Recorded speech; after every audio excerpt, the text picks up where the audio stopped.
الحمد لله وحده والصلاة والسلام على من لا نبي بعده. أما بعد فأعوذ بالله من الشيطان الرجيم. بسم الله الرحمن الرحيم. مثل ما بعثني الله من الهدى والعلم كمثل الغيث قاله النبي صلی اللہ علیہ وسلم. حضور نبی کریم صلی اللہ علیہ وسلم نے فرمایا، میری مثال جو اللہ نے مجھے ہدایت اور علم دے کر بھیجا ہے، علم و ایمان، اس کی مثال بارش کی طرح ہے. بارش کے بارے میں تو اللہ تعالیٰ نے فرمایا کہ اللہ نے ہر زندہ چیز کو پیدا کیا ہے، اور بارش برستی ہے تو مردہ زمین بھی زندہ ہو جاتی ہے. اور بارش کتنی اہم چیز ہے آپ حضرات جانتے ہیں. اور بارش جو برستی ہے یہ کسی سے کچھ معاوضہ طلب نہیں کرتی، بے اختیار برستی چلی جاتی ہے. طلب ہو تو ان پر بھی برستی ہے، جن میں طلب نہیں ہے تو بارش ان پر بھی برستی ہے. تو اللہ رب العزت نے وہ علم ہم کو دیا ہے جس کا تعلق علوم نبوت سے ہے، اور بلکہ اس کا تعلق حق جل مجدہ کی ذات اقدس سے ہے. اس لیے کہ علوم دینیا کا، سارے علوم دینیا، چاہے وہ لغت ہو، فقہ ہو، اصول فقہ ہو، معانی ہو، بیان ہو، جو بھی سارے علوم دینیا، اس کا منبع قرآن حکیم ہے. اور اللہ کا کلام، اللہ کے رسول صلی اللہ علیہ وسلم نے فرمایا کہ تبرک بالقرآن فإنہ کلام اللہ وخرج منہ. اللہ کے کلام سے برکت حاصل کرو، اس لیے کہ وہ اللہ کا کلام ہے اور اللہ سے نکلا ہوا کلام ہے. تو واسطہ بالواسطہ دوستو، اس علم کے ذریعے اللہ نے ہمارا تعلق اپنی ذات سے کیا ہے. اس سے بڑا مقام کیا ہوگا، اس سے بڑا مرتبہ کیا ہوگا کہ جس کا تعلق حق جل مجدہ کی ذات اقدس سے ہو. اس لیے میرے دوستو، یہ جو علم ملا ہے، یہ علم اتنی بڑی دولت ہے، اگر اللہ اس کی قیمت دکھلا دے تو پھر آپس میں ایک دوسرے سے جھگڑے شروع ہو جائیں. جسے دنیا کی دولت کے لیے آپس میں جھگڑے ہوتے ہیں. اسی لیے اللہ نے فرمایا لا تشتروا بآیاتی ثمنا قلیلا، میری آیتوں کو تھوڑی قیمت پر فروخت مت کرو. یعنی پوری دنیا مل کر بھی ثمن قلیل کے برابر نہیں ہے. تو پھر یہ اللہ کے کلام، اللہ کا کلام یہ کتنا قیمتی ہے. ہاں، اس کا بازار کل قیامت پہ لگے گا اور اللہ اس کی قیمت دیں گے.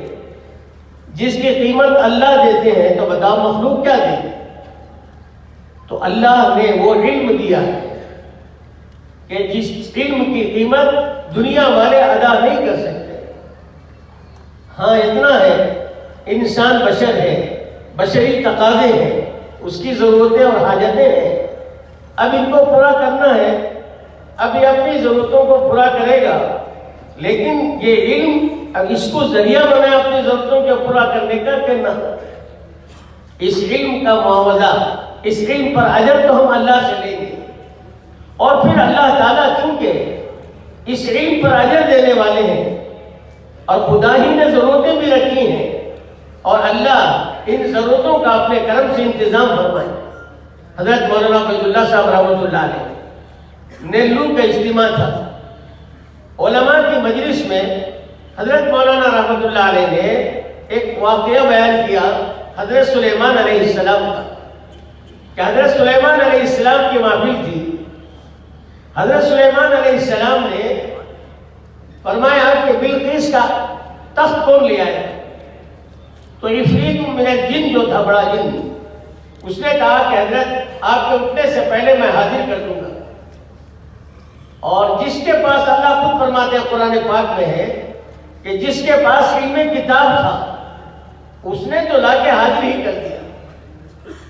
یہ واقعہ بتا کر حضرت مولانا رحمۃ اللہ علیہ نے فرمایا کہ جو کتاب بھی حضرت سلیمان علیہ السلام کو اس وقت اللہ کی طرف سے دی گئی ہو، جب اس کی اتنی قیمت تھی، تو بتاؤ یہ قرآن مجید تو ساری اگلی کتابوں کے لیے ناسخ ہے، تو اس کی کتنی قیمت ہونا چاہیے۔ تو میرے محترم دوستوں، بزرگوں، یہ علم ہے، یہ علم انسان کو فرشتے سے آگے بنانے کے لیے، فرشتے سے آگے اس کو لے جانے کے لیے آیا ہے۔ اسی لیے اس علم کے حصول کا بھی ارادہ کر لیا سچا اور گھر سے نکل پڑا، تو اللہ تعالیٰ اس کے تعظیم اور احترام میں فرشتوں کو حکم دیتے ہیں کہ اپنے پروں کو بچھا دو، اور دنیا کے ہر مخلوق کو حکم دیتے ہیں کہ ان کے لیے دعائیں خیر کرو۔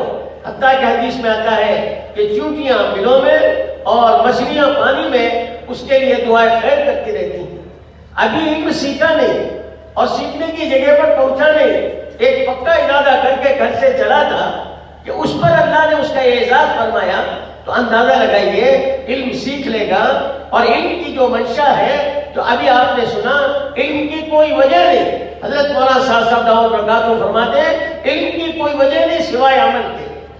علم کی حفاظت عمل کے صندوق میں ہے، اور علم کا ازدیاد اور علم کی بڑھوتری علم کو پھیلانے میں ہے۔ اس لیے کہ دوستو، ہم نبیوں کے وارث ہیں۔ حضور صلی اللہ علیہ وسلم کو ہم نے خاتم الانبیاء مانا ہے، وہ خاتم النبیین۔ آپ کے بعد کوئی نبی نہیں آئیں گے۔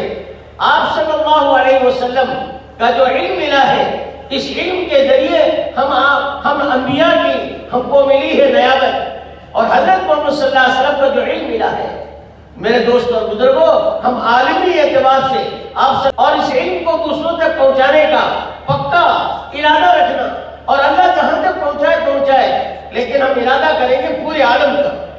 اور اللہ رب العزت بندہ جیسے ارادہ کرتا ہے، خدا اس کے ساتھ ویسا معاملہ بھی کرتے ہیں۔ اس کے لیے میرے محترم بھائیوں، دوستوں، اللہ نے علم دیا۔ ہمارے بڑے حضرت امیر شریعت رحمۃ اللہ علیہ نے اسی نیت سے اس مدرسے کو قائم کیا، اور حضرت مولانا یوسف رحمۃ اللہ علیہ نے اس مدرسے کی بنیاد رکھی، اور حضرت بڑے حضرت رحمۃ اللہ علیہ روزانہ اپنے بچوں کو، طلباء کو ہم کو نصیحت کرتے تھے، اور پھر اللہ کے راستے میں نکلنے کی اور یہ کتابیں اور علم بہت انہمام کے ساتھ پڑھنے کی، اور اس کو حاصل کرنے کی، اور پھر اس کو اپنے عمل میں لانے کی، اور پھر اس کو لے کر دنیا میں پھیلنے کی حضرت رحمت اللہ علیہ ہمیں تاکید فرماتے تھے۔ اور کوئی فارغ مدرسے سے ہو جائے اور اس کو یہ سنتے کہ وہ دینی خدمت میں ہے حضرت رحمت اللہ علیہ کا، کہ روح آپ خوش ہو جاتے تھے، اور آپ تذکرہ بھی کرتے تھے طلباء کے درمیان، دیکھو فلاں طالب علم ہے جو مدرسہ چلاتے ہیں، فلاں طالب علم ہے جو تبلیغ میں جاتے ہیں، فلاں طالب علم ہے جو کسی بزرگ کے محفل میں ذکر و اذکار میں رہتے ہیں۔ تو علمی دینی خدمت جب ہمارے فارغین کرتے ہیں، تو ہمارے بڑے حضرت رحمت اللہ علیہ بہت خوش ہو جاتے تھے، اور بہت خوشی کا اظہار فرماتے تھے۔ اور جو بھی مدرسہ رکھنے کا حضرت کے سامنے تذکرہ کرتا، تو حضرت رحمت اللہ علیہ فرماتے اخلاص پیدا کرو اور اللہ کے بھروسے پر شروع کرو۔ تو اللہ کے بھروسے کی تاکید فرماتے اور اخلاص کی تاکید فرماتے، اور بہت ساری نصیحتیں ابھی مولانا نے آپ کے سامنے رکھی ہیں، ہمیں روزانہ کرتے رہتے، اس لیے کہ علم برائے علم نہیں ہے، یہ علم تو برائے تربیت ہے۔ هو الذی بعث فی الامین، اس آیت میں جو فرمایا گیا کہ اس میں تزکیہ بھی ہے، اس میں تعلیم بھی ہے، اسی لیے شاعر نے کہا علم را بر دل زنی یارے قوت، علم را برتن زنی مارے قوت۔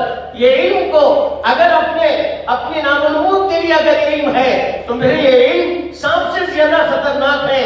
یہ علم اگر اپنی اصلاح کی نیت سے ہے اور اپنے دل کو بنانے کے لیے ہے، تو پھر میرے دوست اور بزرگوں، یہ علم ہمارے لیے دوست ہے اور ہمارے لیے دنیا اور آخرت کی نجات ہے۔